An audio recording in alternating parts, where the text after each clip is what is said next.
I'm going to talk on basics. You have given me basics of modes of mechanical ventilations, basic modes, but I have omitted that basic purposefully because it's all depends on the ventilator what you are using. There are many modes which are coming up with the new ventilator. Actually, whether they are advanced or not yet proved with the recent studies. So I'll go through quickly about all those modes. Why do you need mechanical ventilations? You are just pushing a mixture of air plus gases, which is normally oxygen, into the lung via an endotracheal tube or tracheostomy tube. Then we call it mechanical ventilation. We all know that when you have a problem with the patients, we need to ventilate them, and also we have to consider many things while you are doing ventilations. Of course, the selection of mode of ventilation is very important, but I have seen that there are some institutions they do use one kind of modes frequently than other kinds. So it all depends on its clinical familiarity or also institutional preferences. And this is mainly because of that we don't have enough evidence to suggest that one mode is better than other mode so far. So you can see this graph slide that basically we have a controlled mode of ventilation type which can be again volume dependent or volume limited or pressure limited. And assist control mode, another control mode, which is, I'll explain what is the difference between these two.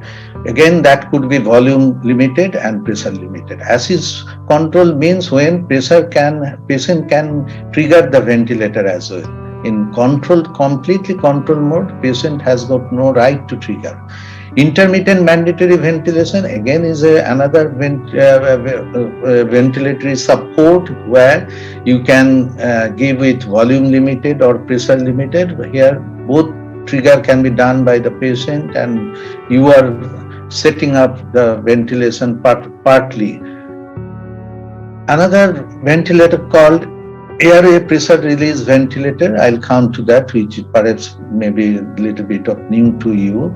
Pressure support ventilation we do all use very frequently, and continuous positive air pressure ventilation, tube compensation, augmented tube compensation. There are new term is being used and is coming up with ventilator. I'll come to that. What is that advantage of this type? The objective of mechanical ventilation has been clearly explained by my previous speaker, Dr. Sinha. So I'm not going to that, but basically we need to do ventilation when you have a gas problem. So to correct the gases, when you have a work of breathing problem, patient is having severe work of breathing, you need to reduce that by doing ventilation. Third is you have to minimize the ventilator-induced lung injury or the heart-lung compensation. And fourth, I think it's sometimes you need to protect your airways by putting tube in, and you have to put them on ventilator in certain situations. So these are the, coming back to my topics again. So the controlled ventilation, first I'll go through volume limited ventilation. Volume limited ventilation, again sometimes called volume control, volume cycle. So you need to remember those terms. So these are the different ventilators are using different connotations. So where you in this mode you need to set the peak flow rate and the flow pattern. And also tidal volume, which is very important, and that is why it's called tidal volume. You are fixing, so it's volume limited. And at the same time, you have to set respiration rate, and PEEP, and FiO2. The inspiration time and inspiratory to expiratory ratio will be determined by the peak inspiratory flow rate. This is important because if you increase the peak expiratory flow rate, the time will be less, so there will be IE ratio more. But if you reduce the